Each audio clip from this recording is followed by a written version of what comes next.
Hello friends, मेरा नाम है स्नेहा सिंह और आप मुझे सुन रहे हैं स्टडी विथ स्नेहा में। तो आज हम स्टार्ट करने वाले हैं 6 क्लास एनसीईआरटी का चैप्टर नंबर 4। सो चलिए स्टार्ट करते हैं हम आज अध्याय 4, जिसका नाम है क्या बताती हैं हमें किताबें और खबरें। हमारे लेसन का ये तो नाम है ही, लेकिन हम आज मुख्यतः पढ़ेंगे कि हमारी ग्रंथ क्या है, ग्रंथों के बारे में हम पढ़ेंगे। ठीक है, और ये कौन कौन से हैं। ठीक है, वेद क्या है, वेद कौन कौन से हमारे पास हैं। हम आज अपने प्राचीन सभ्यता, प्राचीन धरोहर के बारे में पढ़ने वाले हैं। ठीक है, सो लेट्स स्टार्ट। देखिए, इसमें लिखा हुआ है दुनिया के प्राचीनतम ग्रंथों में से एक। शायद तुमने वेदों के बारे में सुना होगा। वेद 4 हैं। तो देखिए, हमारा पहला पीटी का फैक्ट यहीं से बन जाता है कि वेद कितने प्रकार के हैं। तो आप सबको पता होना चाहिए कि वेद कितने प्रकार के हैं। तो 4 प्रकार के वेद हैं हमारे। कौन कौन से हैं? ऋग्वेद, सामवेद, यजुर्वेद तथा अथर्ववेद। अब क्वेश्चन नेक्स्ट बनता है हमारा पीटी का, सबसे पुराना वेद कौन सा है? सबसे पुराना वेद हमारा ऋग्वेद है। ठीक है, जिसकी अब नेक्स्ट क्वेश्चन हमारा बनता है कि इसकी रचना कब हुई थी, मतलब ऋग्वेद की रचना कब हुई थी। तो देखिए कब हुई थी, 3500 साल पहले हुई थी ऋग्वेद की रचना। देखिए हमारा नेक्स्ट क्वेश्चन बन गया पीटी का। ठीक है, ऋग्वेद में 1000 से ज़्यादा प्रार्थनाएं हैं जिन्हें सूक्त कहा गया है। ठीक है, तो इसमें ऋग्वेद में 1000 से ज़्यादा प्रार्थनाएं हैं जिन्हें सूक्त कहा गया। तो कितने सूक्त हैं हमारे पास? तो 1028 सूक्त है। कितने हैं? 1028। ठीक है, सूक्त का मतलब है अच्छी तरह से बोला गया। ये विभिन्न देवी देवताओं की स्तुति में रचे गए हैं। ठीक है, मतलब कि जो हमारे ये सूक्त हैं, जैसे आज हम भगवान की आरती गाते हैं, श्लोक गाते हैं, उसी तरह से ये हमारे भगवान भगवान की स्तुति, मतलब देवी देवताओं की स्तुति में रचे गए हैं। ठीक है, उनकी आराधना के लिए ये शब्दों का उच्चारण था। ऋग्वेद में जो ये सूक्त हैं उनका उच्चारण किया गया था। ठीक है, अब ऋग्वेद में कौन से प्रमुख देवी देवता थे ये देख लेते हैं। इसमें से 3 देवता बहुत महत्वपूर्ण है। पहला है अग्नि, दूसरे हैं इंद्र और तीसरा है सोम। ठीक है, अग्नि को आग का देवता कहते हैं, इंद्र को युद्ध के देवता कहते हैं, और सोम सोम जो कि एक पौधा है। ठीक है, जिससे एक हम पेय पदार्थ बनाते हैं। उस टाइम पे सोम के पौधे से ही क्या बनता था? पेय पदार्थ, जिससे एक खास पेय बनाया जाता था।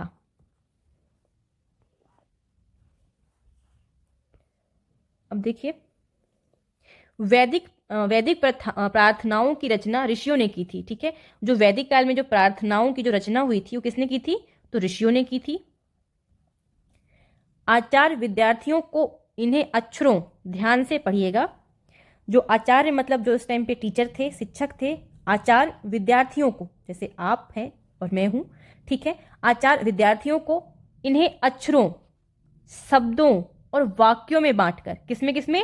अक्षरों, शब्दों और वाक्यों में बांटकर सस्वर पाठ द्वारा कंठस्थ करवाते थे।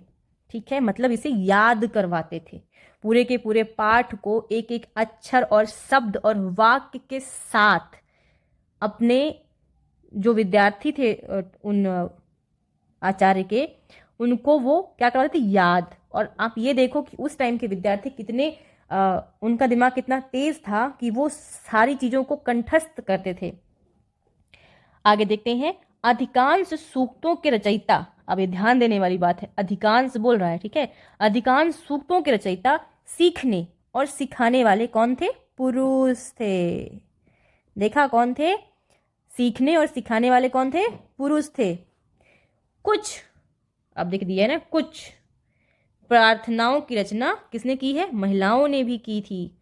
जैसे अपोला हो गई, लोपामुद्रा हो गई, ऐसी कई महिलाएं थी जो मैं आपको आगे अभी दिखाऊंगी ना, क्वेश्चंस कैसे आते हैं, तो उसमें आप लोग देखिएगा। ठीक है, ऋग्वेद की भाषा क्या थी? अब देखिए नेक्स्ट पीटीए क्वेश्चन है। देखिए ये भी एक पीटीए क्वेश्चन है कि सीखने और सिखाने वाले अधिकतर उस टाइम पे कौन था? पुरुष थे, महिला थी, या दोनों थे? ठीक है, या फिर किसी मंदिर के पुजारी थे? ऐसे करके क्वेश्चंस आ सकता है। ठीक है, तो ये भी आप लोगों को याद रखना है। आप देखिए उस टाइम पे ऋग्वेद की भाषा क्या थी। ठीक है, तो ऋग्वेद की भाषा प्राक संस्कृत या वैदिक संस्कृत कहलाती है। ठीक है, अब हम जो आज स्कूल में पढ़ते हैं वो भाषा हमारी भिन्न है। ओके, अब इतना हमने पढ़ लिया है, तो अब मैं थोड़ा आपको क्या दिखा देती हूँ, क्वेश्चंस दिखा देती हूँ। तो देखिए कुछ क्वेश्चंस आपके सामने हैं। सर्वाधिक प्राचीन व सर्वप्रथम वेद निम्न में से कौन सा है? तो ये हम सबको पता है कि ऋग्वेद है। ऋग्वेद में सूक्त की संख्या निम्न में से कितनी है? जैसे हमने अभी पढ़ा 1028 है। अब देखिए से हमने नेक्स्ट क्वेश्चन पढ़ा था कि वेद वेद मंत्रों के समूह को निम्न में से किस नाम से जाना जाता है? तो ये है हमारा सूक्त, हमने पढ़ा ही था अभी। यहाँ पे आपको मैं दिखाती हूँ ये क्वेश्चंस कब कब पूछे गए हैं और कब कब आए हैं। ठीक है, देखिए यूपी पीसीएस प्री 1995 का है, ये 2010 का उत्तराखंड पीसीएस का, और ये 2007 का है। और क्वेश्चन देखिए किस तरह के पूछ रहे हैं। सबसे पुराना वेद कौन सा है? ऋग्वेद। और ये आपके 1 नंबर फिक्स देख रहे हैं आप, ऋग्वेद। और दिखाती हूँ मैं आपको, यहाँ पे देखिए दूसरा क्वेश्चन, त्रयी नाम है। त्रयी नाम किसका है? तो देखिए यहाँ पे 3 वेदों को हम त्रयी कहते हैं। कौन कौन से? ऋग्वेद, यजुर्वेद, सामवेद। वेद त्रयी या त्रयी कहा जाता है। ठीक है, अब देखिए इसमें से ये ध्यान रखने वाली बात है कि कौन सा वेद इसमें नहीं है। तो इसमें नहीं है अथर्ववेद। कौन सा नहीं है? अथर्ववेद नहीं है। ठीक है, तो अथर्ववेद नहीं आएगा इसमें, ऋग्वेद, यजुर्वेद और सामवेद बस आएगा। ठीक है, तो जैसे मैंने आपको यहाँ पे कुछ क्वेश्चंस दिखा दिए हैं, तो आप लोगों को समझ में आ गया होगा कि क्वेश्चंस कैसे पूछे जाते हैं और कैसे क्वेश्चंस आ रहे हैं। तो अब हम आगे बढ़ते हैं। अब हम जानेंगे संस्कृत और अन्य भाषाओं के बारे में, कि हम जो लैंग्वेज का इस्तेमाल करते हैं वो लैंग्वेज कहाँ से आई, कैसे आई, इन सब चीज़ों के बारे में जानेंगे। कैसे हमारी लैंग्वेज मिक्स हुई है उसके बारे में जानेंगे। तो आइए स्टार्ट करते हैं। संस्कृत भाषा भारोपीय, ठीक है, भारत और यूरोपीय। ओके, संस्कृत भाषा भारोपीय भाषा परिवार का हिस्सा है। ठीक है, किसका? भारत और यूरोपीय परिवार का हिस्सा है। ठीक है, भारत की कई भाषाएं जैसे असमिया हो गई, गुजराती हो गई, हिंदी हो गई, कश्मीरी, सिंधी, एशियाई भाषाएं जैसे फारसी, यूरोप की बहुत सी भाषाएं जैसे अंग्रेजी, फ्रांसीसी, जर्मन, यूनानी, इतावली, स्पेनिश आदि इसी परिवार से जुड़ी हुई हैं। इन्हें एक भाषा परिवार इसलिए कहा जाता है क्योंकि आरंभ में उनमें कई शब्द एक जैसे थे। जैसे अब देखते हैं इसके एग्जाम्पल। संस्कृत में हम मात्र कहते हैं, ठीक है, हिंदी में हम माँ कहते हैं, और अंग्रेजी में हम क्या कहते हैं? मदर कहते हैं। ठीक है, लेकिन हमको कैसे लग रहे हैं? एक जैसे। मात्र, माँ, मदर हमको कैसे लग रहे हैं? एक जैसे, मतलब हल्के फुल्के हमको मिलते जुलते लग रहे हैं। ठीक, अब देखिए, क्या तुम्हें इनमें कोई समानता नजर आती है? ऑफकोर्स आती है। ठीक है, उपमहाद्वीप में दूसरे भाषा परिवारों की भी भाषाएं बोली जाती हैं। ठीक है, इसमें बोल रहा है उपमहाद्वीप में दूसरे भाषा परिवारों की भी भाषाएं बोली जाती हैं। उदाहरण के लिए पूर्वोत्तर प्रदेशों में तिब्बत बर्मा परिवारों की भाषाएं बोली जाती हैं। ठीक है, कहाँ? पूर्वोत्तर प्रदेशों में कौन सी भाषाएं बोली जाती हैं? तिब्बत और बर्मा परिवार की। ठीक है, तमिल, तेलुगु, कन्नड़ और मलयालम द्रविड़ भाषा परिवार की भाषाएं हैं। ठीक है, कौन कौन सी? तमिल, तेलुगु, कन्नड़ और मलयालम जो है कहाँ की भाषाएं हैं? द्रविड़ भाषा परिवार की भाषाएं हैं। ठीक है, जबकि झारखंड और मध्य भारत के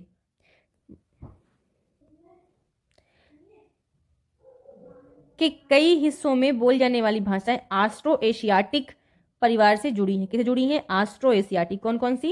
जैसे झारखंड की भाषा हो गई, मध्य भारत के कई हिस्सों में बोली जाने वाली भाषाएं कैसी हैं? ऑस्ट्रो एशियाटिक भाषाएं हैं। ठीक है, और अभी इसी पैराग्राफ से देखिए एक आईएएस में क्वेश्चन आया था, मैं आपको तत्काल दिखाती हूँ, 1 मिनट।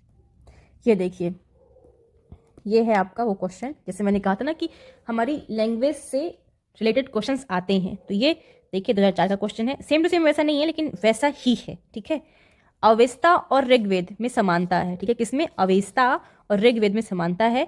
अवेस्ता किस क्षेत्र से संबंधित है? देखिए आगे ना, क्षेत्र से संबंधित, कहाँ संबंधित? कहाँ से? ईरान से संबंधित। ठीक है, अवेस्ता और ऋग्वेद दोनों भाषिक समानताओं के कारण आर्यों की सभ्यता संबंधित मान जाते हैं। अवेस्ता ईरान के क्षेत्र से संबंधित है। देखिए आ गया ना, तो अब आप लोगों को समझ में आ गया होगा कि उसमें अवेस्ता पूछा है और ऋग्वेद पूछा है, लेकिन ऐसा ही कुछ क्वेश्चन आपका यहाँ से भी बन सकता है, इसीलिए आपको ये भी ध्यान से पढ़ने की जरूरत है। ओके, यहाँ से भी आपका पीटी का एक फैक्ट निकल सकता है। अब देखिए यहाँ पे कुछ बहुत ज़्यादा इंपॉर्टेंट बात है, उस चीज़ को आप लोग बहुत ध्यान से सुनिएगा। ये कह रहा है कि हम जिन किताबों को पढ़ते हैं, बिल्कुल सही, हम जिन किताबों को पढ़ते हैं वे लिखी और छापी गई हैं। कैसी हैं वो किताबें जिनको हम पढ़ते हैं? वो क्या हुई हैं? लिखी गई हैं और छापी गई हैं। ठीक है, उनकी छपाई हुई है, प्रॉपर लिखाई हुई है। ठीक है, लेकिन ऋग्वेद के बारे में ऐसा नहीं है। ठीक है, ऋग्वेद का उच्चारण किया जाता था। ठीक है, ऋग्वेद का क्या होता था? उच्चारण। सब हम मंत्रों का उच्चारण करते हैं ना, वैसे ऋग्वेद का उच्चारण किया जाता था और श्रवण किया जाता था। क्या था? ऋग्वेद का उच्चारण किया जाता था और श्रवण किया जाता था, ना कि पढ़ा जाता था। ठीक है, ऋग्वेद को कभी भी पढ़ा नहीं गया था पहले, अब पढ़ा जाता है, लेकिन ऋग्वेद को पहले नहीं पढ़ा जाता था। पहले क्या था? उच्चारण करते थे, हम मुख से बोलते थे, कोई अपने कान से सुनता था और उसे क्या करता था, याद करता था। ठीक है, ज्यों का त्यों। ठीक, अब आगे देखते हैं। आप लोगों को देखिए, अभी ये हमारा पूरा का पूरा एक क्या है, पीटी का एक फैक्ट बन गया है कि ऋग्वेद को हम कैसे जानते हैं या फिर कैसे याद कर सकते थे। क्या उसको लिखा गया है, क्या उसको पढ़ा गया है, क्या मतलब लिख पढ़ के याद किया गया है कि सिर्फ सुन के याद किया गया है, कैसे? तो आपका क्या होगा, उच्चारण और श्रवण। आंसर क्या होगा, उच्चारण के द्वारा और श्रवण के द्वारा हमारी ऋग्वेद एक पीढ़ी से कई पीढ़ियों तक जो परिवर्तित होती आई है वो किस माध्यम से हुई है, सुनने और बोलने की क्षमता से। ठीक है, उच्चारण और श्रवण की क्षमता से, ना कि लिखने की क्षमता से। ओके, आगे देखते हैं। रचना के कई सदियों बाद, कितनी सदियों बाद, कई सदियों बाद इसे पहली बार लिखा गया। तो कब लिखा गया?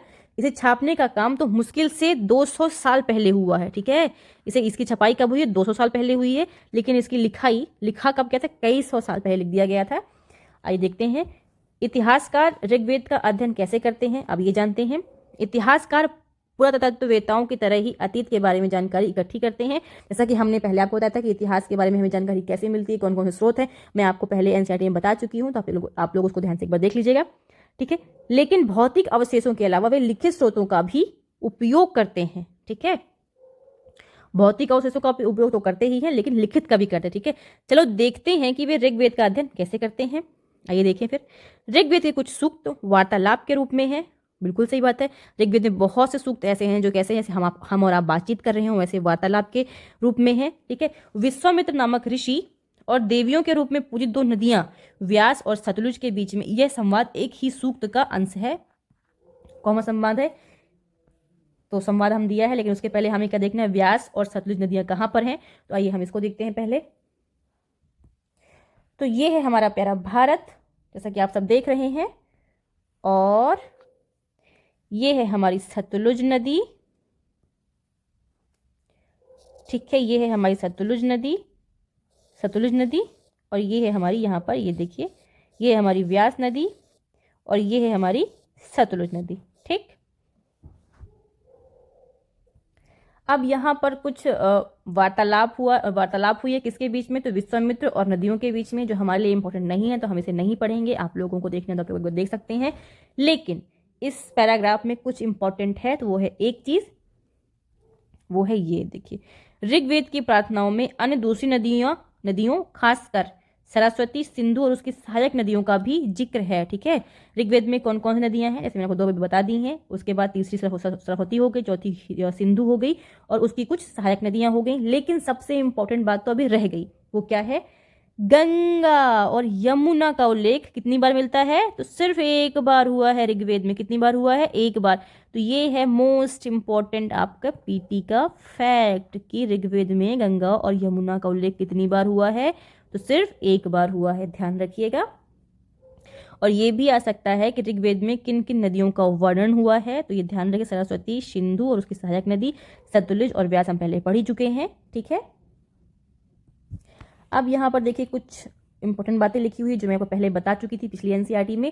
ऋग्वेद की पांडुलिपियों का एक पन्ना हमको, ये देखिए ऋग्वेद की पांडुलिपि का एक पेज है। ठीक है, अब आप लोगों को पता ही है कि पांडुलिपियां पहले किस में लिखी जाती थी, तो किसमें, भुर्ज वृक्ष की छाल पर लिखी जाती थी। किसमें, भुर्ज वृक्ष की छाल पर। हाँ, ये हम क्या करते थे कि पांडुलिपियों को लिखते थे। ठीक है, यह पांडुलिपि हमें कहाँ मिली है, देखिए ये भी हमारा पीटी का क्वेश्चन है। एक तो बन गया कि ये पांडुलिपि किसमें लिखी, तो भुर्ज वृक्ष की छाल पर, ये हमारा एक पीटी क्वेश्चन बन गया। दूसरा कौन सा है, ये लिपि हमें कहाँ मिली, तो कश्मीर में। कहाँ मिली है, कश्मीर में पाई गई है। ठीक है, पांडुलिपि कश्मीर में पाई गई थी। ठीक है, और कब पाई गई थी, तो 150 वर्ष पहले ऋग्वेद का सबसे पहली बार छापने के लिए इसका उपयोग किया गया था। ध्यान रखिएगा, ऋग्वेद को, इस पांडुलिपि का उपयोग सबसे पहली बार कब किया गया था, जब हमने ऋग्वेद की सबसे पहले छपाई स्टार्ट की है। क्या की है, छपाई स्टार्ट करी है। इसी पांडुलिपि को देखकर अंग्रेजी अनुवाद तैयार हुआ है। ठीक है, तो इसी पांडुलिपि को देख करके हमारी ऋग्वेद जो है वो अंग्रेजी में भी लिखी गई है। इसी पांडुलिपि की वो क्या है, नकल है। यह पांडुलिपि प्रेजेंट में कहाँ है, ये भी पूछ सकता है, तो ये है पुणे के महाराष्ट्र के एक पुस्तकालय में सुरक्षित रखी हुई है। ठीक है, कहाँ है, महाराष्ट्र में। कहाँ है, महाराष्ट्र में। तो देखिए इतने से आपके 3-4 पीटी के फैक्ट्स निकल आए जिन्हें आपको नोट डाउन करना है और उसे अच्छे से रखना है अपने पास और रिवाइज भी करना है।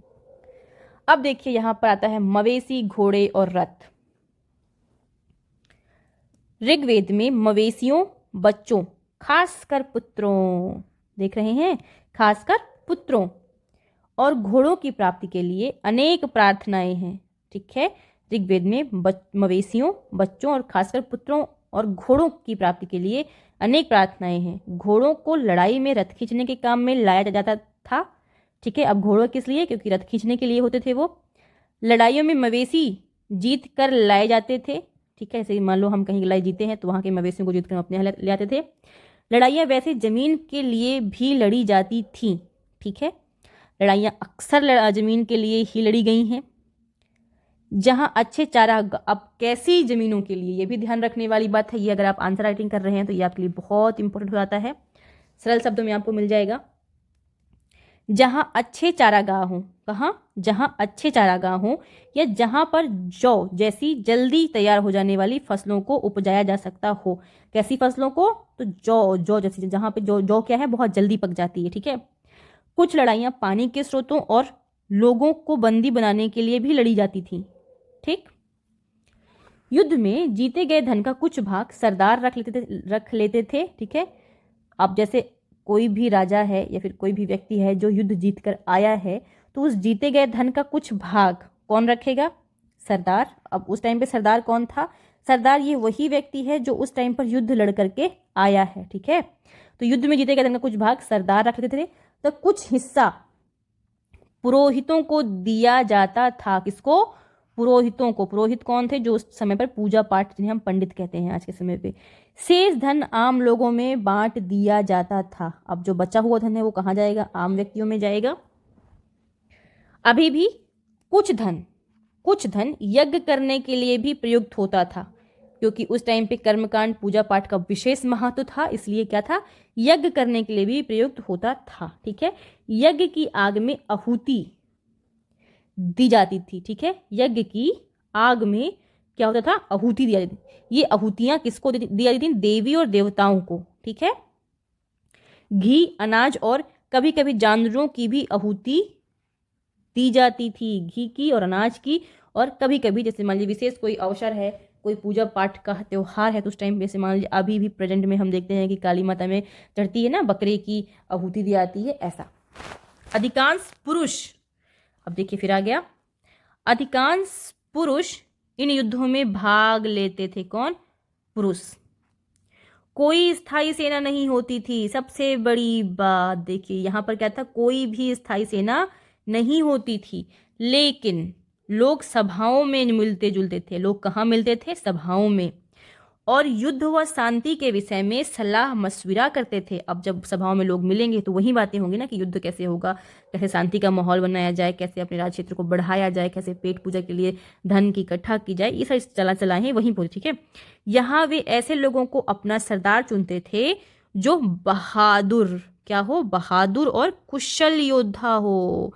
खाली बहादुरी से काम नहीं चलेगा, कुशल योद्धा भी उसको होना चाहिए। उसको राजनीति भी आती हो, किस वक्त उसे आगे बढ़ना है, कब पीछे हटना है, कैसे अपनी सैनिक को साथ में लेकर के चलना है। आगे देखते हैं। अब देखिए मैं आपको यहाँ पर दिखाती हूँ, एक क्वेश्चन आया था आईएएस में, वो क्वेश्चन दिखाती हूँ बस इसी पैराग्राफ से। अब आप लोग सोच रहे होंगे ना इस पैराग्राफ से क्वेश्चन कैसे आ सकता है, तो देखिए मैं आपको दिखाती हूँ। तो पढ़िए इस क्वेश्चन को। ऋग्वेद कालीन आर्यों, पढ़िए क्या लिखा है? ऋग्वेद कालीन आर्यों और सिंधु घाटी के लोगों की संस्कृति के बीच, किसके बीच? ऋग्वेद कालीन आर्यों, ओके, और सिंधु घाटी के लोगों की संस्कृति के बीच, ऋग्वेद कालीन के लोग हो गए और सिंधु घाटी के लोग हो गए। ठीक है, संस्कृति के बीच अंतर के संबंध में निम्नलिखित कथनों में से कौन से सही हैं? ठीक है, अब देखिए ऋग्वेद कालीन आर्य, अब क्या पूछा? कौन सा सही है, ध्यान रखिएगा। ऋग्वेदिक कालीन आर्य कवच और शीर्षास्त्र हेलमेट का उपयोग करते थे, बिल्कुल सही करते थे, जबकि सिंधु घाटी सभ्यता के लोगों में इनके उपयोग का कोई साक्ष्य नहीं मिलता है, बिल्कुल नहीं मिलता, क्योंकि हम पढ़ चुके हैं।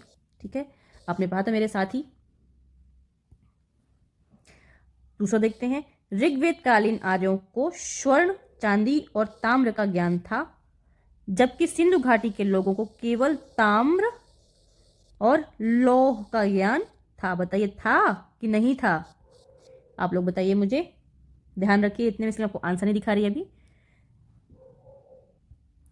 और देखिए तीसरा क्या है। तीसरा, ऋग्वेदिक कालीन आर्यों ने घोड़ों को पालतू बना लिया था, जबकि इस बात का कोई साक्ष्य नहीं है कि सिंधु घाटी के लोग इस पशु को जानते थे। तो बताइए क्या ये सही कथन है कि नहीं सही है? तो ये भी असत्य है, ये भी असत्य है। सत्य क्या है? सिर्फ ये कथन जो है हमारा सत्य है। क्यों? क्योंकि हमने देखा था कि उनके पास हेलमेट मतलब शिरशास्त्र था, ऋग्वेदिक कालीन के पास कवच था, जबकि सिंधु घाटी सभ्यता के लोग ऐसा कोई साक्ष्य मिला नहीं है। और ऋग्वेदिक कालों स्वर्ण, चांदी और ताम्र का ज्ञान था, ठीक है, लेकिन ताम्र का तो ज्ञान इनको था, लेकिन लौह का ज्ञान इनको क्या था? नहीं था। देखिए मैं आपको इसका दिखाती हूँ आंसर। देखिए ये क्वेश्चन कब आया था? IAS 2017, देख रहे हैं आप लोग? 2017, वो भी IAS में आया था। आप लोग सोचिए क्या क्वेश्चन बनते कैसे हैं।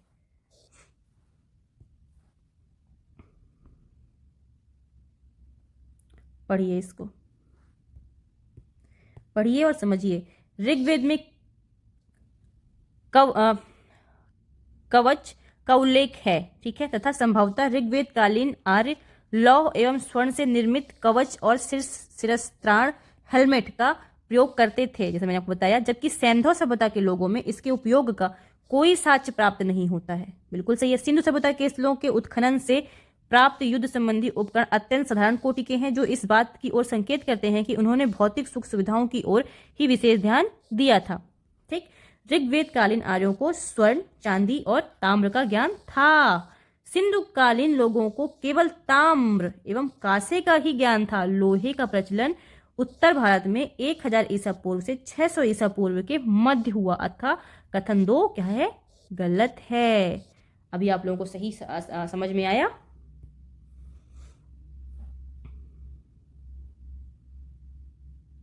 आगे देखते हैं।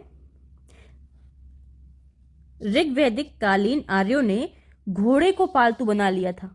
हमने देखा था ऋग्वैदिक कालीन आर्यों ने क्या किया? घोड़े को पालतू। जब आप उस विश्वामित्र नदियों की स्टोरी को पढ़ेंगे तो वहां पर आप पाएंगे कि उन्होंने अपने घोड़े की बात वहां पे कर रहे हैं, ठीक है, जिसकी सहायता से वे युद्धों में विजय प्राप्त करते थे, क्योंकि उनके पास क्या था? घोड़ा था, तो वो अच्छा दौड़ते थे। सिंधु सभ्यता के विभिन्न स्थलों में भी घोड़ों के साक्ष्य प्राप्त हुए हैं। कहाँ कहाँ प्राप्त हुए ये देखते हैं। से मोहनजोदड़ो से क्या मिला है? बच्चों के खिलौने घोड़े मिले हैं। मोहनजोदड़ो से मिट्टी की बनी घोड़े की आकृति, लोथल से घोड़े के 3 मृंड मूर्तियां तथा सूरकोटदा से घोड़े की हड्डियां प्राप्त हुई हैं। तो इसका मतलब क्या है कि हमको सिंधु सभ्यता में घोड़े का ज्ञान था। तो अब आपको समझ में आया कि आंसर क्वेश्चंस कैसे बनते हैं और उसके आंसर कितने पेशेंस के साथ पढ़ करके फिर लगाना है। तो मुझे ऐसा लग रहा है कि आप लोगों को मेरे साथ पढ़ करके बहुत आनंद आ रहा होगा, आप लोग बहुत अच्छे से पढ़ रहे होंगे। और अगर आप लोगों को मेरे द्वारा पढ़ाया हुआ पसंद आ रहा है तो प्लीज़ मुझे कमेंट बॉक्स में ज़रूर बताएं कि आप लोग क्या ऐसी ही पढ़ाई चाह रहे हैं या फिर मैं आपको सिर्फ ऐसे लाइन बाय लाइन पढ़ाती हुई चली जाऊं। ठीक है, तो आप लोगों को कमेंट बॉक्स में ये मैसेज ज़रूर छोड़ना है। अब आगे बढ़ते हैं। लोगों की विशेषता बताने वाले शब्द। लोगों का वर्गीकरण, ठीक है, काम, भाषा, परिवार या समुदाय, निवास स्थान या सांस्कृतिक परंपरा के आधार पर किया जाता रहा है। ठीक है, ऋग्वेद में लोगों की विशेषता बताने वाले कुछ शब्दों को देखो। मतलब ये कह रहा है कि लोगों का वर्णन कैसे किया गया है, तो उनके काम के आधार पर, उनकी भाषा के आधार पर, परिवार या समुदाय के आधार पर, निवास स्थान को कहाँ रह रहे हैं, कैसे रह रहे हैं, सांस्कृतिक परंपरा मतलब उनकी संस्कृति क्या है, इसके आधार पर हमने क्या किया? लोगों का हमेशा वर्गीकरण होता आया है। पहले भी होता था, आज भी होता है और मुझे लगता है कि आगे भी होता रहेगा। ठीक है, ऋग्वेद में लोगों की विशेषता कुछ शब्दों को आइए देखते हैं। ऐसे 2 समूह हैं जिनका वर्गीकरण काम के आधार पर किया गया है। ये देखिए आगे वही बात। पुरोहित, जिन्हें हम पंडित कहते हैं, कभी कभी ब्राह्मण कहा जाता है, तरह तरह के यज्ञ और अनुष्ठान करते थे। पुरोहितों का क्या काम था कि वो उनको यज्ञ, अनुष्ठान, पूजा पाठ वो करवाते थे। ठीक है, दूसरे लोग थे कौन? राजा। ये राजा वैसे नहीं थे जिनके बारे में तुम बाद में पढ़ोगी, हमने अभी देखा ही है ऊपर ये कैसे थे। ये ना तो बड़ी, देखिए अब हम यहां देखेंगे कि ये कैसे थे, सॉरी, तुम बाद में पढ़ोगे कि ये ना तो बड़ी राजधानियों और महलों में रहते थे, मतलब ये भोग विलासी राजा नहीं थे। ये ना तो बड़ी राजधानियों और महलों में रहते थे, ना इनके पास सेना थी, ये सेना अपने पास नहीं रखते थे, ठीक है। ना ही ये कर वसूलते थे और ना ही ये अपनी जनता से क्या करते थे, कर वसूलते थे। प्रायः राजा की मृत्यु के बाद उसका बेटा अपने आप ही शासक नहीं बन जाता था, हमने ऊपर देखा था ना, बस वही कहानी यहाँ पर भी है, सेम टू सेम, ठीक है। प्रायः राजा की मृत्यु के बाद उसका बेटा अपने आप ही शासक नहीं बन जाएगा। ऐसा देखिए हमने यहाँ पे देखा था।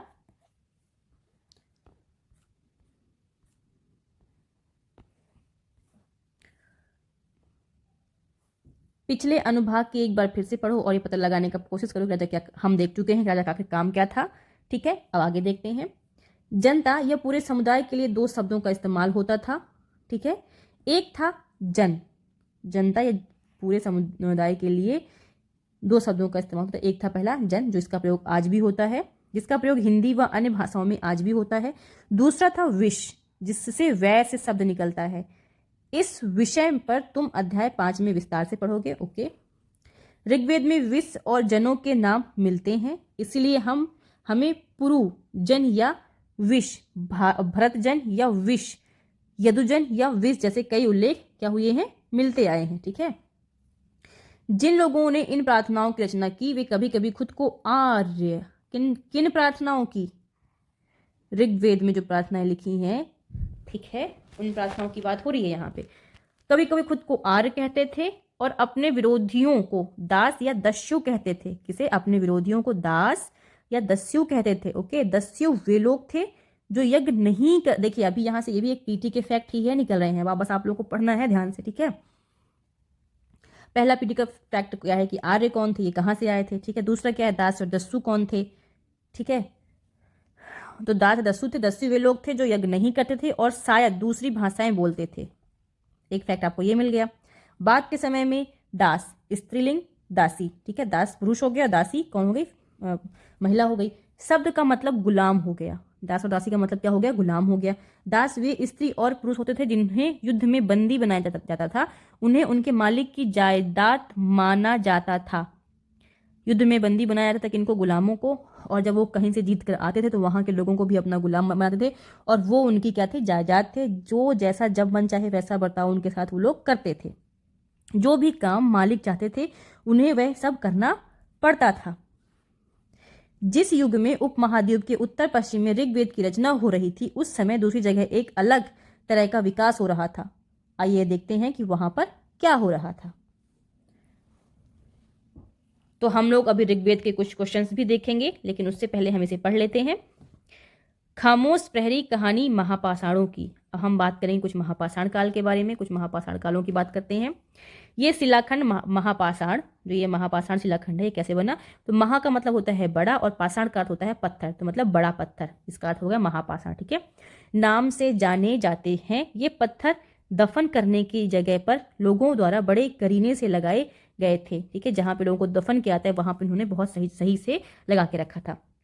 महापाषाण कब्रें बनाने की प्रथा लगभग 3000 साल पहले शुरू हुई है। महापाषाण में कब्रें बनाने की प्रथा कब शुरू हुई थी, लगभग 3000 साल पहले। कब, ये भी एक पीटी का फैक्ट हो गया आपका, कब, 3000 साल पहले शुरू हुई थी। यह प्रथा दक्कन, दक्षिण भारत, उत्तर पूर्वी भारत और कश्मीर में प्रचलित थी। कब थी, दक्कन में, दक्षिण भारत, उत्तर पूर्वी भारत और कश्मीर में प्रचलित थी। कौन सी प्रथा, कब्रें बनाने की प्रथा, ठीक है, ध्यान रखिएगा।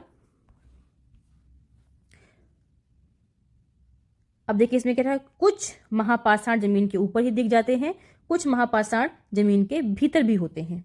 अब आइए देखते हैं कुछ कब्रों को। देखिए यहाँ पर जो एक कब्र दिख रही है ये वैसी ही कुछ है। आइए पढ़ते हैं इसके बारे में। कई बार पुरातत्वविदों को गोलाकार सजाए हुए पत्थर मिलते हैं, बिल्कुल जैसे ये देखिए मिल रहे हैं पत्थर हमको सजाए हुए। कई बार अकेला खड़ा हुआ पत्थर मिलता है। ये ही एकमात्र प्रमाण है जो जमीन के नीचे कब्रों को दर्शाते हैं। कौन से, गोलाकार सजाए गए पत्थर या फिर अकेला खड़ा हुआ पत्थर, क्या है जो हमें जमीन के नीचे कब्रों को दर्शाते हैं। देखिए ये भी एक पीटी का फैक्ट है आपका। ये देखिए कभी कभी अकेला ऐसा पत्थर खड़ा मिलता है, कभी ऐसे गोलाकार पूरा मिल जाता है, तो क्या दर्शाते हैं, कब्रों को दर्शाते हैं। महापाषाणों के निर्माण के लिए लोगों को कई तरह के काम करने पड़ते थे। हमने जो कार्यों की सूची बनाई है उन्हें क्रमबद्ध करो, आप लोग कर लेना इनको क्रमबद्ध, ठीक है। इन सब कब्रों में कुछ समानताएं हैं। समानता, मृतकों को खास किस्म के मिट्टी के बर्तन के साथ दफनाया जाता था। ये देखिए महापाषाण काल की क्या खासियत थी, मृतकों को खास किस्म के मिट्टी के बर्तनों के साथ दफनाया जाता था। किसके साथ? मिट्टी के बर्तनों के साथ। उन्हें काले लाल मिट्टी के बर्तनों, ब्लैक एंड रेड वेयर के नाम से जाना जाता है। ध्यान रखिए कैसे मृतभांड थे, काले और लाल मिट्टी के, ओके।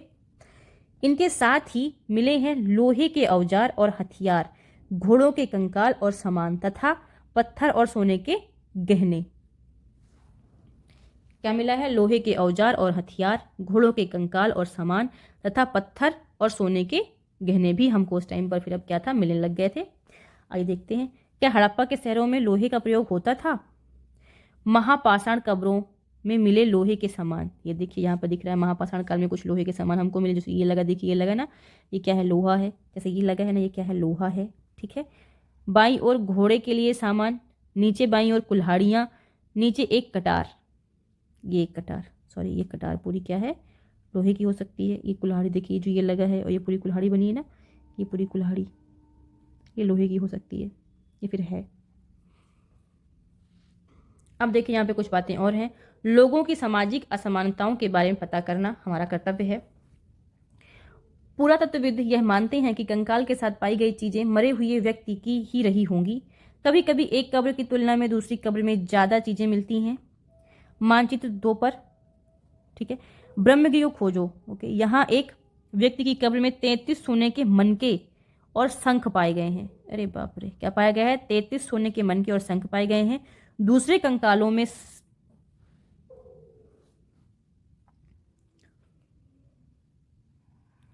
के पास सिर्फ कुछ मिट्टी के बर्तन ही पाए गए हैं। अब देखिए इस कंकाल में और इस कंकाल में क्या हुआ, आ गया ना फर्क। तो ये हमको देख के समझ में आ रहा है कि ये किसी रईस आदमी का रहा होगा और ये किसी गरीब व्यक्ति का था, ठीक है। ये दफनाए गए लोगों की सामाजिक स्थिति में भिन्नता को दर्शाता है, बिल्कुल दर्शाता है।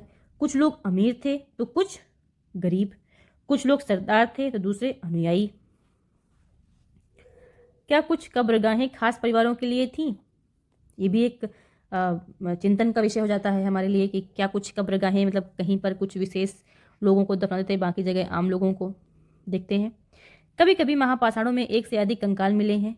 वे यह दर्शाते हैं कि शायद एक ही परिवार के लोगों को एक ही स्थान पर अलग अलग समय दफनाया गया था। बाद में मरने वाले लोगों को पोर्ट होल के रास्ते कब्रों में लाकर दफनाया जाता था। ऐसे स्थानों पर गोलाकार लगाए गए पत्थर या चट्टान चिन्हों का काम करते थे, जहां लोग आवश्यकतानुसार शवों को दफनाने दोबारा आ सकते थे, ठीक है। इमाम गांव के एक विशिष्ट व्यक्ति की कब्र देखते हैं हम। इस जगह पर 3600 से 2700 साल पहले लोग रहते थे। यहाँ वयस्क लोगों को प्रायः गड्ढे में सीधा लिटाकर दफनाया जाता था। देखिए कहाँ पर? इमाम गांव। क्या था यहाँ पे? गड्ढे में सीधा लिटाकर दफनाया जाता था। उनका सिर उत्तर की ओर होता था। ये ध्यान रखने वाला है, पीटी का फैक्ट है। उनका सिर कहाँ था? उत्तर की ओर होता था। कई बार उन्हें घर के अंदर ही दफनाया जाता था। कहाँ? घर के अंदर। बीवी पूछता, ये भी पीटी का फैक्ट हो गया। ऐसे बर्तन जिनमें शायद खाना और पानी हो दफनाए गए शव के पास रख दिए जाते थे। ये सारे आपको ए बी सी या फिर ए और बी और सी और डी करके दे देगा, बताया कौन सा सही कौन सा सही नहीं है, या फिर सभी सही है। ध्यान रखिएगा। तो ये आपका क्या है? पीटी का फैक्ट बन रहा है। एक आदमी को 5 कमरों वाले मकान के आंगन में 4 पैरों वाले मिट्टी के एक बड़े से संदूक में दफनाया गया था। अब बताओ, एक आदमी को 5 कमरों वाले मकान के आंगन में 4 पैरों वाले मिट्टी के एक बड़े संदूक में दफनाया गया था। बस्ती के बीच में बसा यह घर गांव के सबसे बड़े घरों में से एक था। इस घर में एक अनाज का गोदाम भी था। शव के पैर मुड़े हुए थे। अब ये सोचने वाली बात है कि ऐसा शव किसका रहा होगा जिसके घर में गोदाम भी था, 4 कमरों का एक कमरा भी था, मतलब सबसे बड़े घरों में से एक था। तो ऑफकोर्स ये सरदार का घर रहा होगा उस टाइम पर उस समय के राजा का घर रहा होगा। अब देखते हैं कि हमें क्या बताते हैं हमें कंकालों के अध्ययन। ठीक है, छोटे आकार के आधार पर एक बच्चे के कंकाल को आसानी से पहचाना जा सकता है, लेकिन एक बच्चे और बच्ची के कंकाल के बीच कोई बड़ा फर्क नहीं होता है, कि कंकाल तो कंकाल हो गया ना फिर अब। लेकिन कैसे फर्क को जानना है ये देखते हैं हम। क्या हम यह पता लगा सकते हैं कि कंकाल किसी पुरुष का था या स्त्री का? बिल्कुल लगा सकते हैं। कभी कभी लोग कंकाल के साथ मिले सामानों के आधार पर इसका अंदाजा लगाते हैं। उदाहरण के लिए यदि कंकाल के साथ गहने मिलते हैं तो कई बार महिला कंकाल मान लिया जाता है, लेकिन ऐसी समझ के साथ समस्याएं अक्सर पुरुष भी आभूषण पहनते थे। कंकाल का लिंग पहचानने का बेहतर तरीका उसकी स्त्रियों की जांच है। क्योंकि महिलाएं बच्चों को जन्म देती हैं, क्या करती हैं? बच्चों को जन्म देती हैं, इसलिए उनका कटी प्रदेश या कूल्हा पुरुषों से ज्यादा बड़ा होता है। ठीक है, ये समझ कंकालों के आधुनिक अध्ययन पर आधारित है। ये किस पर? आधुनिक अध्ययन पर आधारित है। ठीक है, आज से लगभग 2000 साल पहले चरक नाम के प्रसिद्ध वैद्य हुए थे। कौन थे? किस नाम के? चरक नाम के प्रसिद्ध वैद्य हुए।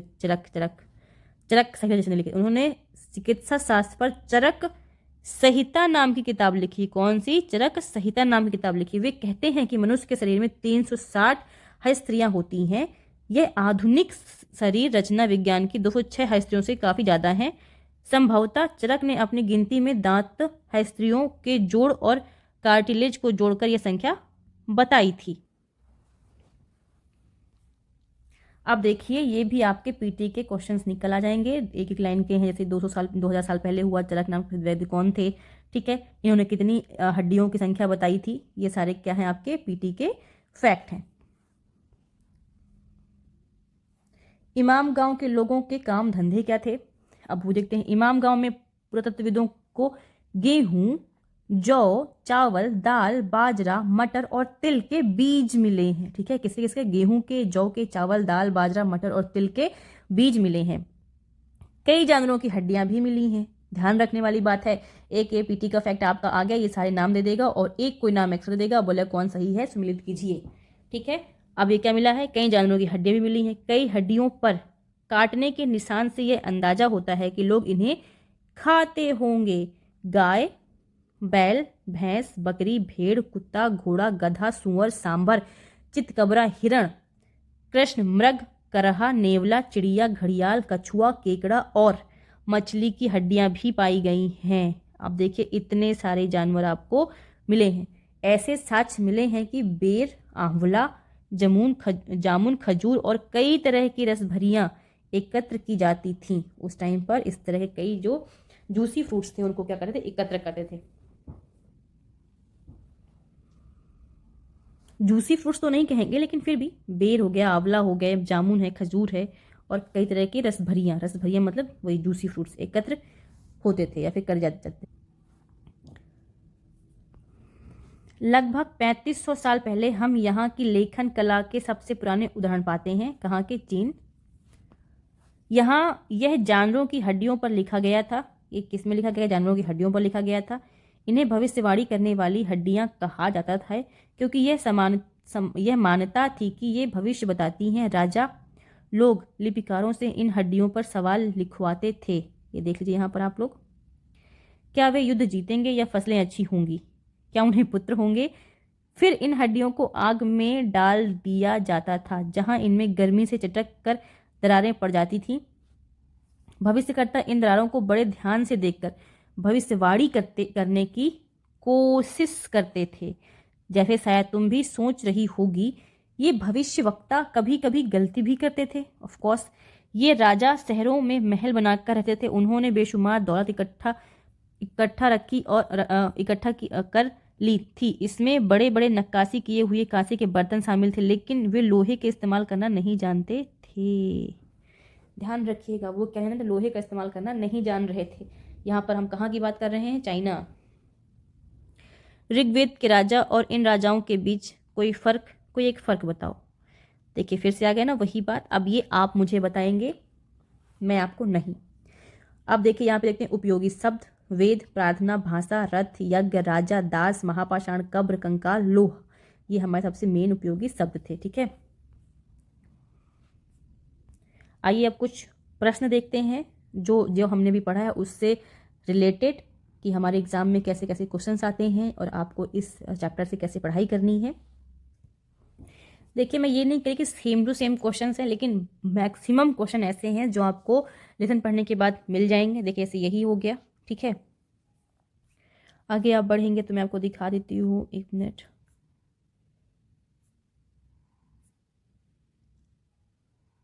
हाँ, देखिए ये क्वेश्चन देखिए आप पहले। निम्नलिखित में से कौन सी वह ब्रह्मावादिनी थी जिसने कुछ वेद मंत्रों की रचना की थी? देखिए आईएएस का क्वेश्चन है हमारा। तो कौन थी? लोपामुद्रा थी,